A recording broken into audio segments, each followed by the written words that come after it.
When human rights gained recognition, the dominant power was the state relative to the individual and citizen.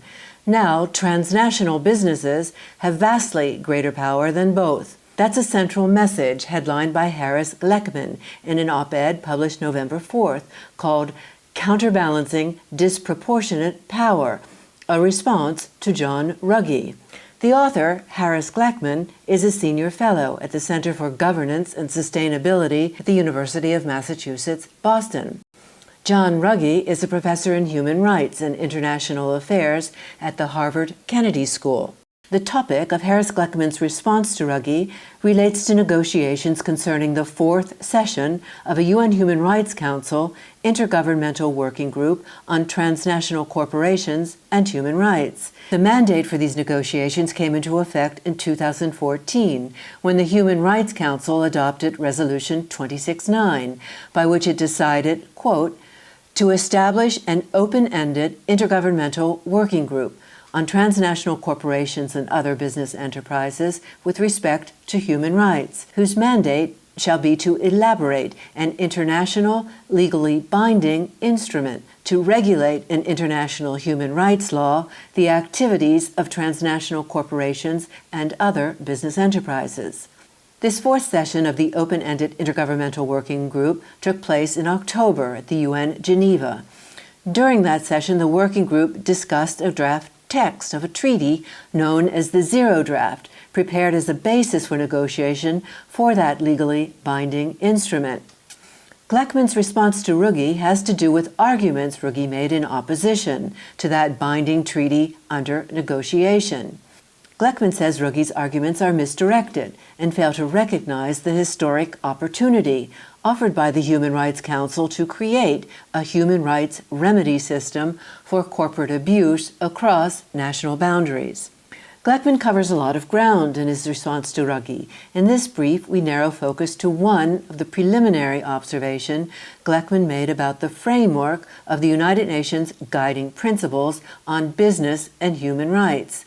The UN Guiding Principles is a principle-based, or in other words, a voluntary-based system of corporate governance and was authored by John Ruggie. There are three pillars in the framework of the UN Guiding Principles: protect, respect, and remedy.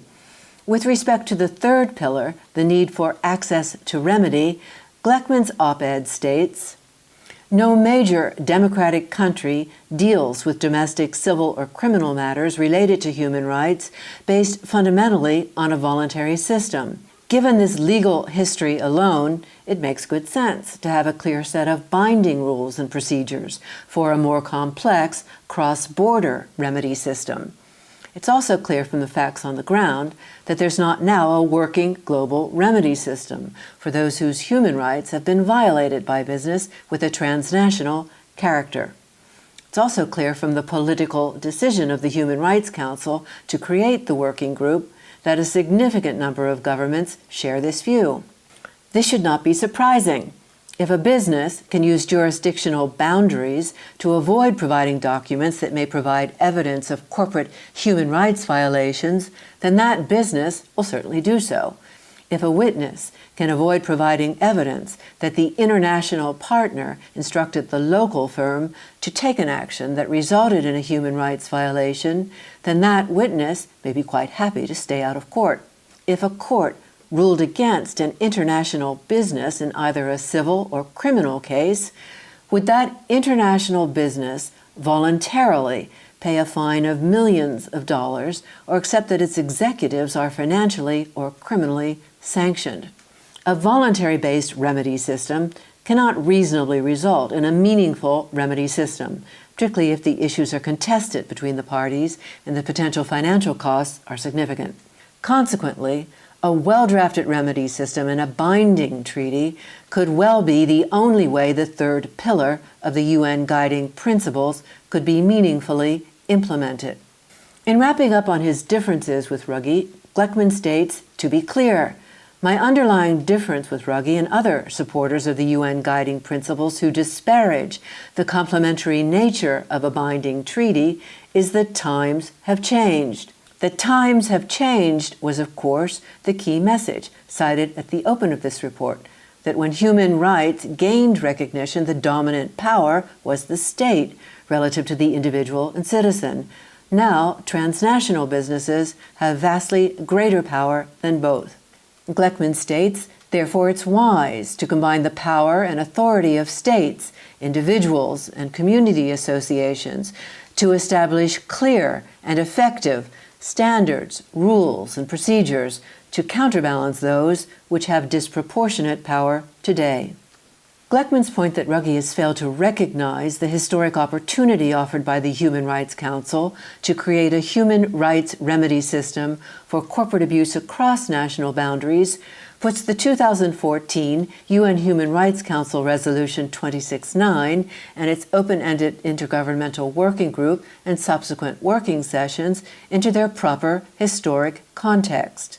As documented by the Treaty Alliance, since the early 1970s, there have been concerted efforts to develop a binding international system to hold transnational corporations and other business enterprises accountable for human rights violations and abuses. Within the United Nations system, these efforts have been consistently blocked. That's why, into the present, the United Nations only endorses the Global Compact and the UN Guiding Principles on Business and Human Rights. In other words, a voluntary system of corporate self-regulation based on principles for guiding a corporate code of conduct. In 2014, the adoption of UN Human Rights Council Resolution 269 put the need for a binding code of conduct back onto the table at the United Nations. This is what Harris Gleckman recognizes as the historic opportunity offered by the Human Rights Council to create a human rights remedy system for corporate abuse across national boundaries, as do the testimonials of countless communities, workers, and survivors of transnational corporate human rights violations and abuses over decades. The work of this intergovernmental working group, mandated to elaborate this international legally binding instrument, goes on, as does the decades-long struggle of countless communities and workers to defend their human rights against corporate abuse across national boundaries.